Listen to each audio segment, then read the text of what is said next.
Mana sizda sistit, siydik yo'li infeksiyalarini davolovchi. Bu nima bu? Baraka topkurlar. Bu sabzini ustidagi qismi. Agarda 2 marta zo'r bo'lsin desangiz, mana bor-ku yer bag'irlagan temir tikan. Ko'rdingizmi? Mana shuni ham qo'shib damlang. Qanday qilinadi deng. Qarang, ikkovi qanday tayyorlanadi. Лечение цистита, бактерицидной инфекции, мочеполовой системы. На русском и на узбекском языке буду говорить.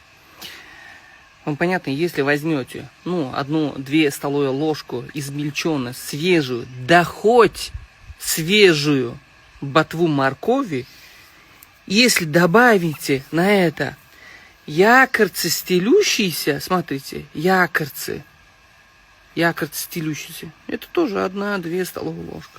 На 200-300, да хоть на пол-литра кипятка заварить как чай, настоять несколько часов и употреблять по 50-100 грамм 3-4 раза в день. Это мощь.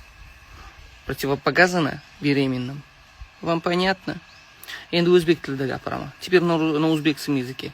Oy, sabzini ustidagi qismini ho'lligicha xohlasangiz soyada quritilganni, mana sistitga.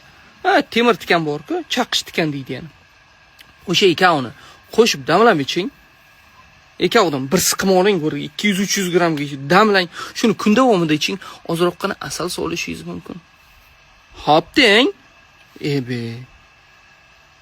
Вообще zo'r. Mana yana tayyor oddiygina. Unisi bo'lsa bunisi. Piyozni po'stlog'i ham, ya'ni piyozni qaynatib ichsangiz ham, aytganman, homilador ham bo'lib qolasiz. Har yil tug'asiz keyin. Ishonavering. Erkaklar ham prostatit. Mana shu oddiygina uyingizda o'sgan narsani.